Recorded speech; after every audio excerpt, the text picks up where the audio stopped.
जनाब, मैं international supply corporation का एडवोकेट हूँ। मज़ीद ये बता दूँ कि आप एक बार फोर्स ग्रुप से कर्जा लेकर फंस गए थे और आपके कज़न एंथोनी आपको मेरे पास ले आए थे।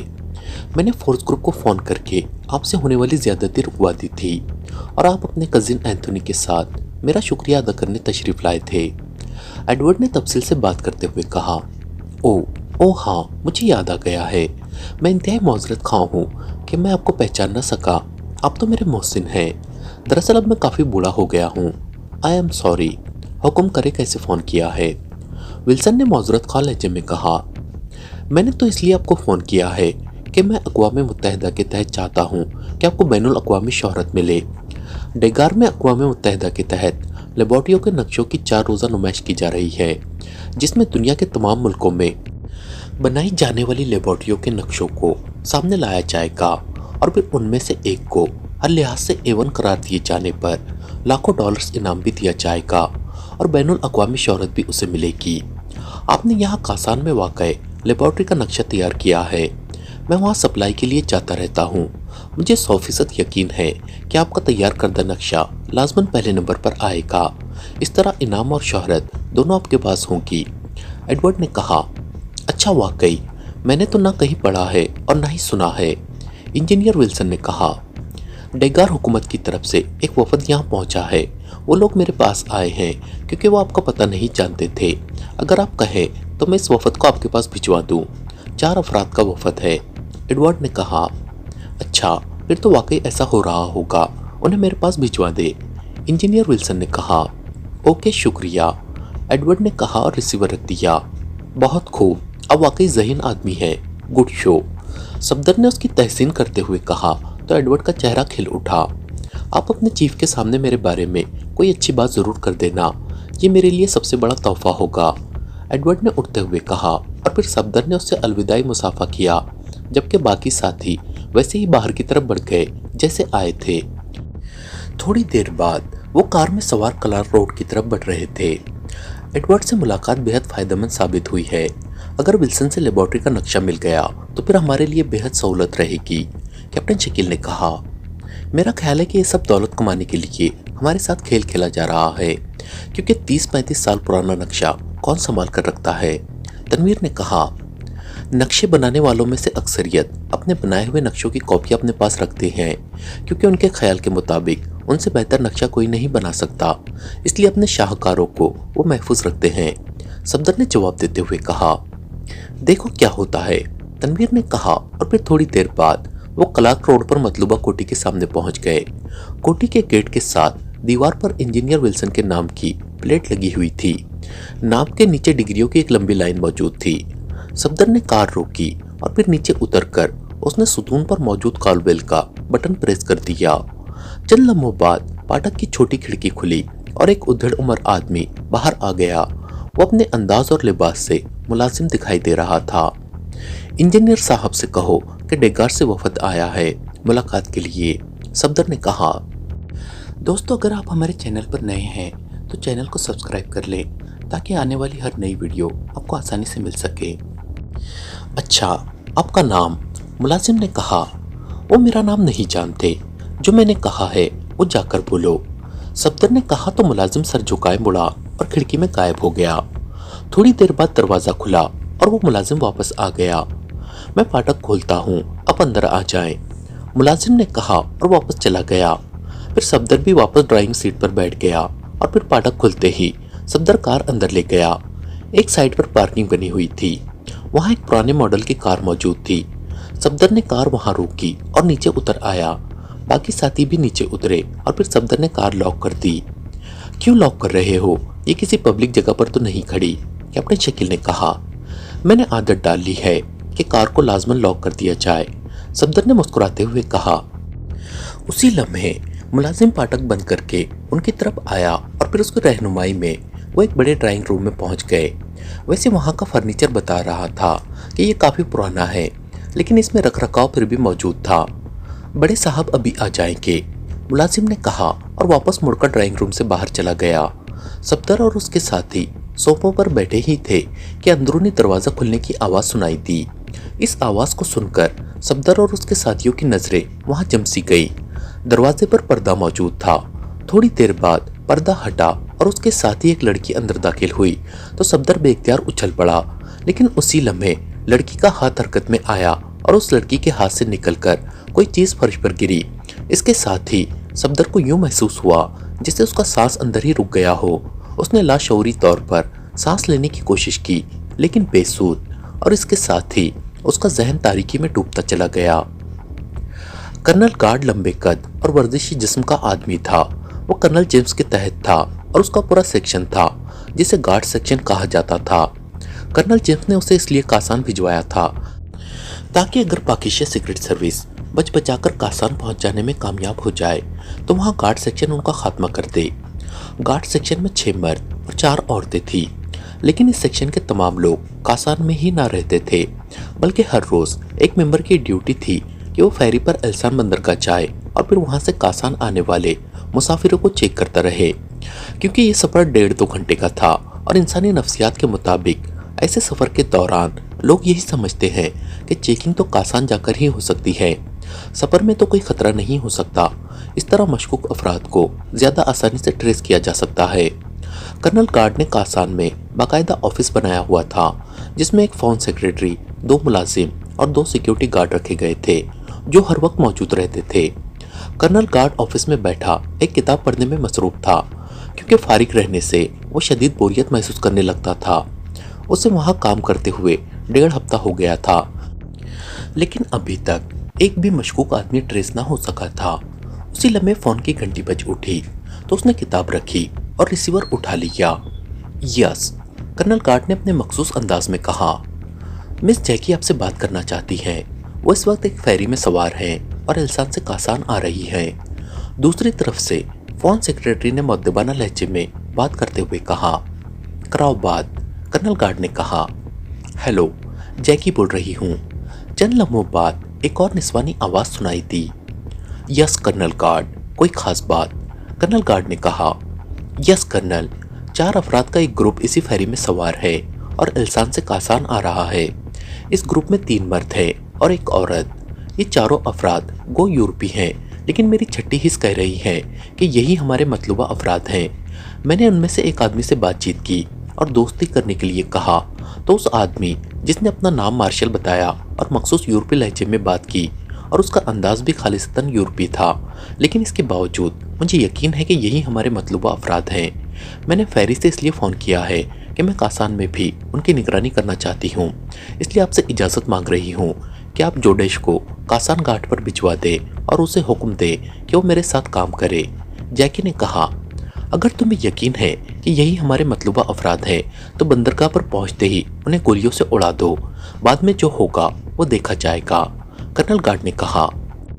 वो बैनुल अक़वामी सियाहती कार्ड होल्डर हैं बॉस। अगर वो बाद में हमारे मतलूबा अफराद ना निकले तो हमें लेने के देने पड़ जाएंगे। मैं चाहती हूँ कि ऐसा कोई सबूत मिल जाए जिससे हम आला हुकाम पर साबित कर सके कि हमने दुरुस्त अफराद का खात्मा किया है। पिछले साल एक बैनुल अक़वामी सियाहत कार्ड का हामिल सय्याह नेल्सन के हाथों मारा गया था, जिस पर लॉर्ड साहब सख्त नाराज हो गए थे और बड़ी मुश्किल से नेल्सन की जान बख्शी हुई थी। जैकी ने जवाब देते हुए कहा, तुम किस किस्म का सबूत हासिल करना चाहती हो और किस तरह ऐसा सबूत हासिल करोगी? कर्नल गार्ड ने कहा। जोडेश के पास रिकॉर्डिंग के जदीद आलात मौजूद हैं और वो इस काम में बेहद महारत रखता है। वो लोग यहाँ पहुँचकर किसी न किसी होटल या प्राइवेट रिहाइशगाह में रहेंगे तो उनके दरमियान होने वाली बातचीत को रिकॉर्ड किया जाता रहेगा। मुझे यकीन है कि चाहे कितनी ही तवील रिकॉर्डिंग हो, ये लोग लाजमन कहीं ना कहीं लाशऊरी तौर पर एशिया की ज़बान बोलेंगे या एशियाई नाम लेंगे तो हम कन्फर्म हो जाएंगे। फिर उन्हें स्पेशल पॉइंट पर ले जाकर उनके मेकअप वॉश करके उन्हें आला हुक्काम के सामने पेश किया जाएगा। जैकी ने तफसील बताते हुए कहा। जिस फेरी में तुम सवार हो वो कब कासान पहुंचेगी? कर्नल गार्ड ने कहा। 1 घंटा लग जाएगा, जैकी ने कहा। ओके, मैं जोडेश को कह देता हूँ, लेकिन एक बात बता दूँ कि मैं अपने सेक्शन के तुम और जोडेश जैसे एजेंट ज़ाया नहीं करना चाहता, क्योंकि अगर वो वाकई पाकिस्तान सीक्रेट सर्विस के लोग हैं तो वो इंतहाई तजुर्बेकार और फाल लोग हैं। इसलिए अगर उन्हें तुम पर या जोडेश पर शक पड़ गया या तुम्हारी निगरानी उनकी नज़रों में आ गई तो तुम दोनों की लाशें भी ना मिलेंगी। लेकिन मुझे तुम पर एतमाद है कि तुम्हारी छठी हिस्स दुरुस्त कहती है और तुम मेरे सेक्शन की सबसे अच्छी एजेंट हो, इसलिए इसे मेरी ज़रूरत समझो या हुक्म। इंतहाई एहतियात से काम करना, चाहे कितना ही वक्त लग जाए। कर्नल गार्ड ने कहा। थैंक यू सर, आप वाकई कदरशिनास हैं, जैकी ने जवाब देते हुए कहा। तुम इत्मीनान से काम करो, जोडेश पहुंच जाएगा, लेकिन अगर कोई अहम बात हो जाए तो मुझे रिपोर्ट ज़रूर करना, कर्नल गार्ड ने कहा। यस सर, दूसरी तरफ से कहा गया तो कर्नल गार्ड ने रिसीवर रख दिया। फिर तकरीबन 4 घंटों के बाद फ़ोन की घंटी बज उठी तो उसने हाथ बढ़ाकर रिसीवर उठा लिया। यस, कर्नल गार्ड ने अपने मखसूस लहजे में कहा। जैकी की कॉल है जनाब। दूसरी तरफ से फ़ोन सेक्रेटरी की मुअद्दबाना आवाज़ सुनाई दी। कराओ बात, कर्नल गार्ड ने कहा। जैकी बोल रही हूँ बॉस। चंद लम्हों बाद जैकी की आवाज़ सुनाई दी। क्या रिपोर्ट है उन मशकूक अफराद की, कर्नल गार्ड ने कहा। बॉस, मेरे शुकूक दुरुस्त साबित हुए हैं, ये चारों पाकिस्तान सीक्रेट सर्विस के अरकान हैं, जैकी ने कहा। कैसे, तफसील से बात करो, ये इंतहाई अहम मसला है, कर्नल गार्ड ने कहा। मार्शल और उसके साथी गार्ड से टैक्सी के जरिए स्टार क्लब गए और वहाँ के मैनेजर रोज से मिले। उनके दरमियान बातें होती रहीं। वहाँ जो अहम बात सामने आई वो ये कि वो कासान में किसी लेबॉर्ट्री के बारे में मालूमात चाहते हैं, लेकिन मैनेजर रूथ को उसका इल्म न था। उसने सिर्फ उन्हें एक रिहाइशगाह माँ कार दे दी और उसके साथ ही साइंस लेबॉर्ट्रियों को उनका मतलूबा साइंसी सामान सप्लाई करने वाले इदारे के मालिक एडवर्ड के पास भिजवा दिया। एडवर्ड ने उन्हें लेबॉर्ट्री की बुनियादी बातें बता दी और साथ ही ये टिप भी दे दी कि उस लेबॉर्ट्री का नक्शा इंजीनियर विल्सन ने बनाया है। फिर एडवर्ड ने इंजीनियर विल्सन को फ़ोन करके बताया कि डेगार में लेबॉर्ट्रियों के नक्शों की नुमाइश अक़वाम मुत्तहिदा के तहत हो रही है और डेगार का वफद कासान लेबॉर्ट्री का नक्शा लेने आया है और अव्वल आने पर उसे लाखों डॉलर्स इनाम और शोहरत मिलेगी। तो इंजीनियर विल्सन ने उन्हें बुलवा लिया। जैकी ने तफसील बताते हुए कहा, ये वाकई पाकिस्तान सीक्रेट सर्विस के लोग हैं, इन्हें फौरी ख़त्म होना चाहिए। कर्नल गार्ड ने तेज लहजे में कहा। बॉस, बेहोश अफराद कैसे खतरनाक हो सकते हैं? इस वक्त ये चारों अफराद बेहोशी की हालत में मेरे सामने पड़े हैं, जैकी ने जवाब देते हुए कहा। तुम्हारे सामने क्या मतलब? कर्नल गार्ड ने हलक के बल चीखते हुए कहा। इन्होंने इंजीनियर विल्सन के घर उससे मिलने जाना था ताकि उससे लेबॉर्ट्री का नक्शा हासिल कर सके। चुनांचे मैंने जोडेश के साथ मिलकर प्लानिंग की और उनके पहुंचने से पहले ही हमने कोठी के अंदर बेहोश कर देने वाली जदीद तरीन और इंतहाई ज़ूद असर गैस के कैप्सूल फायर कर दिए। फिर उगबी तरफ से अंदर दाखिल होकर हमने कोठी पर कब्जा कर लिया और फिर जोडेश को मैंने फाटक पर तैनात कर दिया ताकि पाकिस्तान सीक्रेट सर्विस के अरकान किसी शक में न पड़े।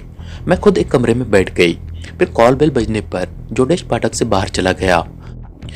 फिर वापस अंदर आकर उसने मखसूस इशारा किया जिसका मतलब था कि वही लोग आए हैं जो हमारा टारगेट हैं।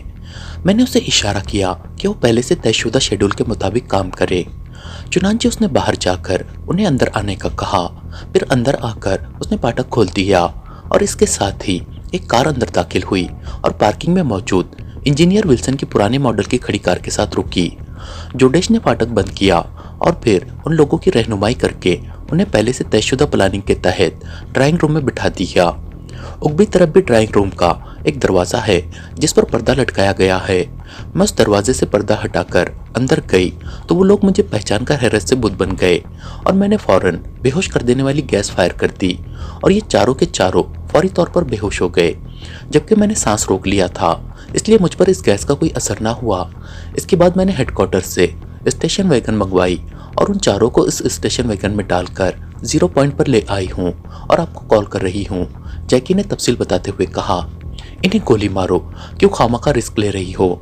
इन्हें गोली मारकर इनकी लाशें भर की भट्टी में डालकर राख कर दो, कर्नल गार्ड ने कहा। यह सुलूक तो बहरहाल उनके साथ होगा ही, लेकिन मैं पहले उन सबके मेकअप वॉश कराना चाहती हूँ ताकि उनके असल एशियाई चेहरे सामने आ जाए। फिर उन्हें हलाक कर दिया जाएगा और उनकी तस्वीर लेकर उनकी लाशों को भर की भट्टी में डाल दूंगी। मेरी ख्वाहिश थी कि आप खुद 0 पॉइंट पर आ जाए ताकि तमाम काम आपके सामने हो सके, जैकी ने मिन्नत भरे लहजे में कहा। ओके, मैं खुद आ रहा हूँ, कर्नल गार्ड ने कहा और रिसीवर रखकर उठ खड़ा हुआ।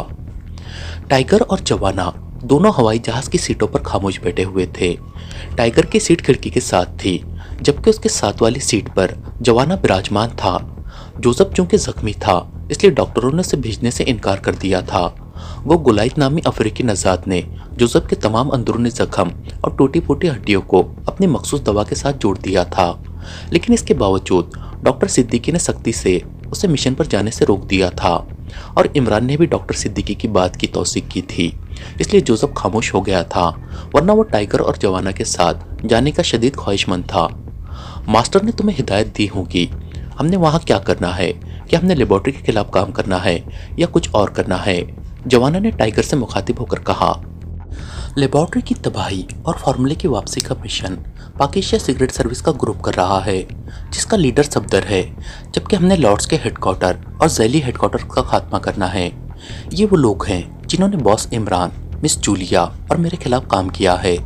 पाकिस्तान की एक लेबोरेटरी भी इन्होंने तबाह की है और वहाँ से फार्मूला भी यही लोग ले उड़े हैं। टाइगर ने आहिस्ता से बात करते हुए कहा, ताकि उनके आगे वाली सीट और उगली सीट पर बैठे हुए लोग डिस्टर्ब ना हो। इस सिलसिले में मालूमात तो तुमने हासिल की होगी, कहाँ है वो? जवाना ने कहा। अभी कोई मालूमात नहीं है, अलबत्ता मैंने आनान में वाक़ई हार्श क्लब के मालिक और जनरल मैनेजर क्लार्क से बात की है। क्लार्क ने मुझे बताया है कि लॉर्ड्स का जैली हेडक्वार्टर लोसानो में है, जिसका इंचार्ज कर्नल जेम्स है, लेकिन उसे तफसील का इल्म न था। अलबत्ता उसने मुझे लोसानो के एक क्लब, जो हार्ट क्लब के नाम से मशहूर है, कि जनरल मैनेजर और मालिक हार्डी की टिप दी है। उसी के मुताबिक हार्डी ने खुद तवील अरसे तक इस तंजीम में काम किया हुआ है। टाइगर ने कहा, फिर तो वो यहूदी होगा, और तुम कह रहे थे कि लॉर्ड्स भी यहूदियों की तंजीम है। ऐसी सूरत में वो कैसे हमारे साथ ताउन करेगा? जवाना ने कहा। वो यहूदी नहीं है। पहले ये तंजीम एक लॉर्ड हेनरी की मिल्कियत थी, लेकिन फिर यहूदियों ने उसे जबरन खरीद ली। अब तंजीम का असल सरपरस्त एक यहूदी लॉर्ड हॉटमैन है, जबकि कासान में उन्होंने इंतहाई एडवांस और कीमती मशीनरी नस्ब करके एक लेबोरेटरी बनाई हुई है और वहाँ ऐसे हथियार तैयार हो रहे हैं जो मौजूदा दौर में सबसे आगे रहें। टाइगर ने जवाब देते हुए कहा, तो हमने उस लॉर्ड का खात्मा करना है? जवाना ने कहा, नहीं, हमने नीचे से शुरू करना है और ऊपर तक जाना है, क्योंकि फ़ाल हमेशा नीचे वाले ही होते हैं, ऊपर वाले तो पॉलिसी बनाते हैं या अहकामात देते हैं। टाइगर ने कहा, अब हम लोसानो पहुंचकर पहले हार्डी से मिलेंगे। जवाना ने कहा, हाँ, उसे हमारे बारे में बता दिया गया है। वैसे वो लोसानो में प्रॉपर्टी का कारोबार भी करता है और सयाहों को रिहाइशगाहें और कारें भी किराए पर देता है, इसलिए हम बतौर सयाह उससे मिलेंगे, उससे रिहाइशगाह और कार लेंगे, फिर लोसानो से ही कार्रवाई का आगाज करेंगे। टाइगर ने जवाब देते हुए कहा और जवाना ने इत्मीनान भरे अंदाज में सर हिला दिया। फिर तकरीबन 2 घंटों की मुसलसल प्रवास के बाद लोसानो के बैनुल अक़वामी एयरपोर्ट पर जहाज उतरा और चूंकि ये उस फ्लाइट का आखिरी स्टॉप था, इसलिए टाइगर और जवाना के साथ साथ तैयारे में सवार तमाम अफराद उठ खड़े हुए। थोड़ी देर बाद टाइगर और जवाना एयरपोर्ट से बाहर आए और साइड पर बने हुए टैक्सी स्टैंड की तरफ चल पड़े। यस सर, टैक्सी के साथ खड़े उसके ड्राइवर ने टाइगर और जवाना के करीब पहुंचने पर मद्दबाना लहजे में कहा। हार्ट क्लब, टाइगर ने कहा।